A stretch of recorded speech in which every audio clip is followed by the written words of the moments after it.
Welcome. I'm Reverend Rick Beatty. I'm the Senior Minister at Unity of Royal Oak in Royal Oak, Michigan. And right now I'm coming to you from Unity Village in Missouri. I've been here since Sunday to witness the 2026 graduation and ordination ceremony because 5 people very important to me have been ordained, and it was a beautiful experience. And this was the first time since the reunification of Unity Worldwide Ministries and Unity World Headquarters. So it was a beautiful experience. Anyway, I want to share with you today's, a couple of things. We got a lot going on in June. First of all, it's summer happens. The solstice is coming. This is Pride Month for everybody because the LGBTQIA+, the A there stands for many things, but allies, all, and the plus means everyone. No one's left out. So it's just been an interesting journey for me for the last few months, and I'm so grateful that I can share portions of it with you. Go to our website, if you would, unityroyaloak.org. You will find out everything that we have going on.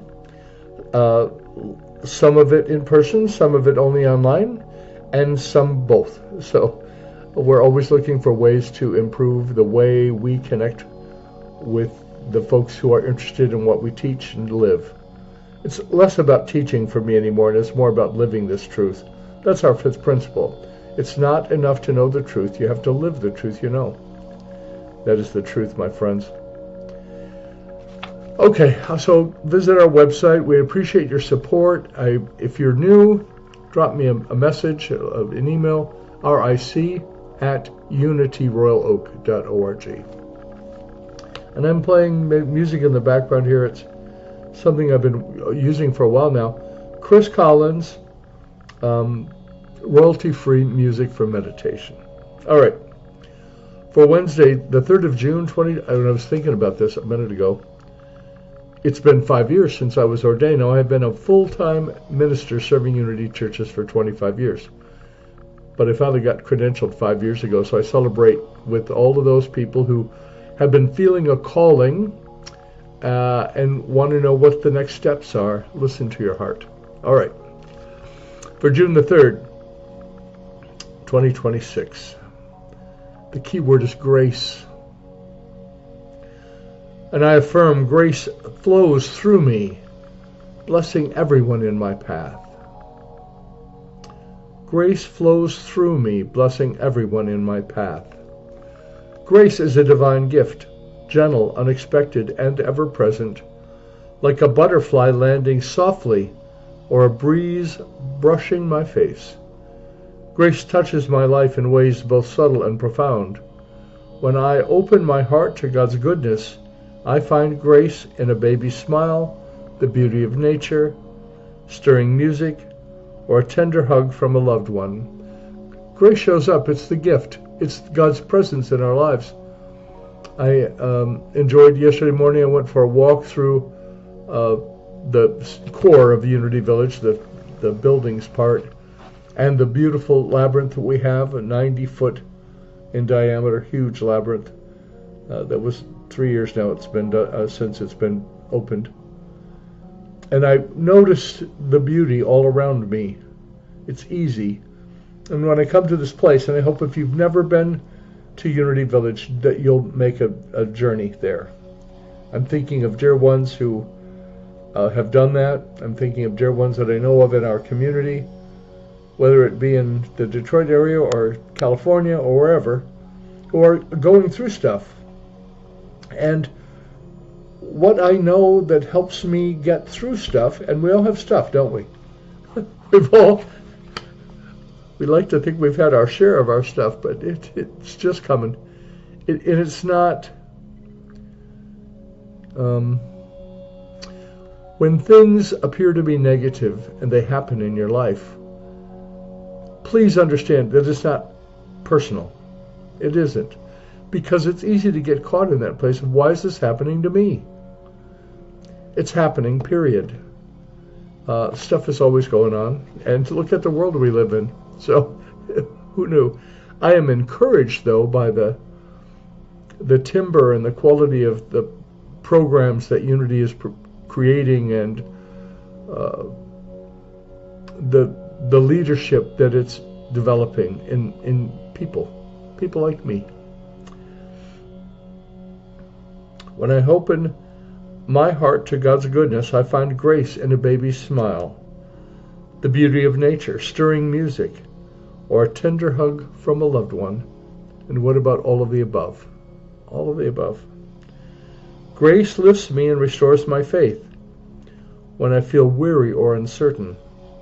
Grace is that something that we call upon. It's there. It's like, how will I get through this? And then somehow we know that we do. And there it is. We're through it.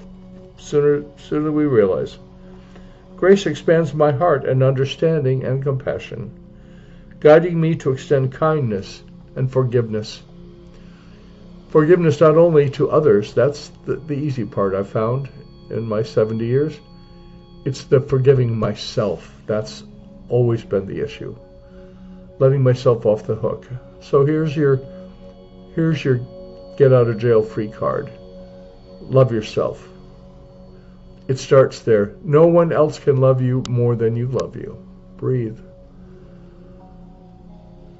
Oh, yes indeed.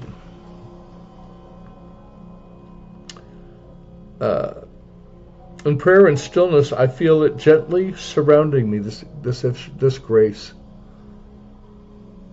reminding me I am never alone, because grace is always with me, a constant blessing. And today's Bible verse is from 2 Timothy, chapter 2, verse 1. You then, my child, be strong in the grace that is in Christ Jesus. One of the things that is powerful for me, and I've been a student of Unity for more than 50 years,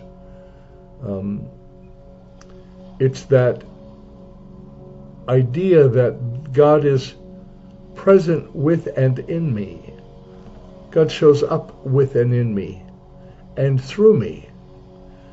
Now, people might say, okay, Rick, you're a minister. You've been a minister a long time, and it's true. And yet, there is an allowing that flow to happen that for some reason has always come easy to me. Perhaps that is part of my gifts to serve, to allow that grace to flow through me, to see in the moment that God is present in every situation. There is nothing, no place, no circumstance, no experience that I can have that God is not also present in. And that's true for you too. I'm not unique. None of us are unique. And we all are unique. It's both and. It's not either or, it's both and. So I'm going to invite you to just scan your body. Start from your big toes. If you have big toes, maybe you don't. Whatever your extremities are, scan all the way up your body. Notice any tension that might be there. Notice any stress that you may be carrying. I'm getting ready for my journey back home to Detroit, to Rochester Hills. It's always with a tinge of sadness when I leave the village. And I know I'll be back here in October for the affiliated New Thought Network retreat. It's a beautiful place with Martha Creek. Speaking of Martha Creek, she will be with us on Sunday, July the 12th. So in person, she'll do the morning worship, and we'll have lunch, and then she'll do a workshop afterwards. So I invite you to put that on your calendar so you don't miss it. All right. Scan your body and notice any place that you're carrying stress, and just release it. Don't hang on to it. Notice it, and as you notice it, say, move along. Sometimes I talk to myself like that. It's like, move along. Let's get going. And take a very deep breath with me. And allow yourself to begin to relax, to become centered, to become still. connecting with that still small voice that is within each of us. Long ago I learned that God speaks to me in my own voice, and so does my ego. How do I discern? Because God's voice is always guiding me to something that is for the best for everyone. And if it's just a selfish thing, then that's my ego talking to me. And it takes some time, but you learn to notice and listen. And it's about listening in the stillness. I've been 5 years ago this June on the 14th, which was an important day to me personally for lots of reasons. It was my dad's birthday, and he's been gone many years. I was ordained, and that was all about being here at the village, which is an amazing place to be. So again, as I said earlier, if you've never been here, I encourage you to make an attempt to get here, to come to Unity Village, to come to one of the retreats. You can find out everything that's going on here in the Unity movement by going to unity.org. And it's a beautiful thing. All right.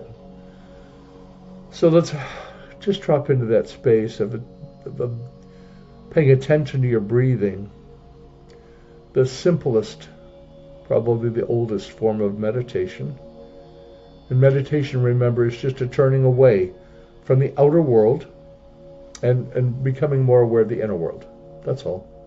It's not a magic thing, and it is a magic thing, right? So allow yourself to be open to the movement of spirit, to be aware of God's presence in you.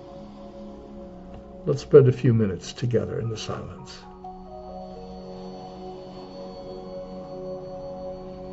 You can have your eyes open or closed or gently focused, soft focus it's called. Doesn't matter. Whatever you need to do to be aware and open to the presence and the power of the infinite, expressing itself as you.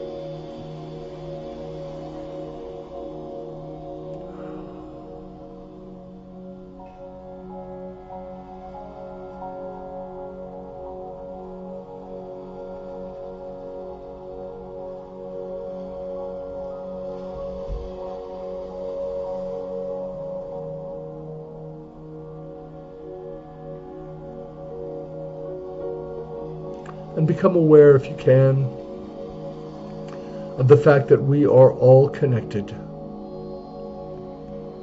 That there's only one presence and one power, and we call that one good, and we call it God, we call it Jesus, we call it Allah. Doesn't matter what you call it, as long as you're open to it, to allow it to express itself in you. That's why we're here.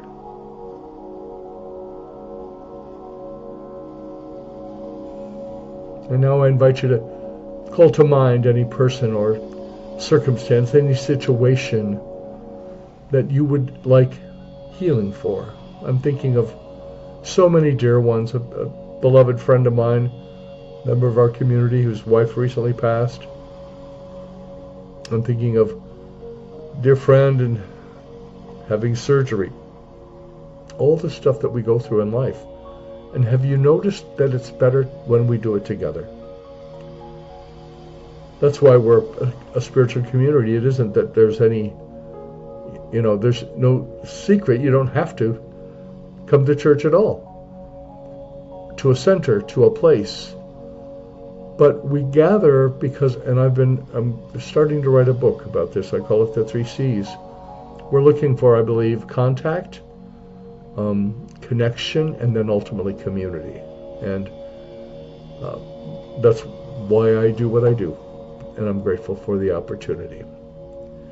So call to mind any circumstance, any person, any situation that you would like to see clothed in healing and wholeness.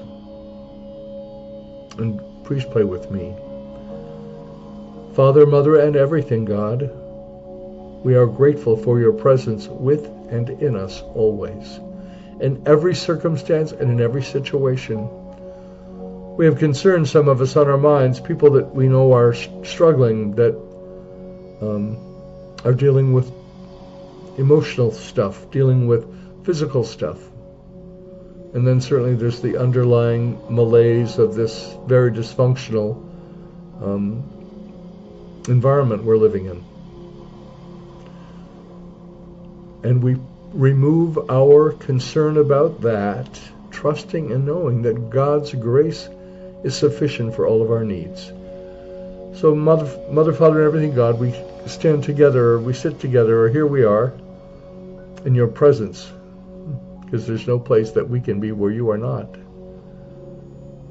And we bless each dear one, everyone who's listening to this message. We bless each other, and we bless the world. We absolutely know that whatever's going on, we'll get through it. And it's not, this too shall pass. I've developed a philosophy of this too. I can deal with this too. Whatever's happening, I can deal with this too. And I know that you can too.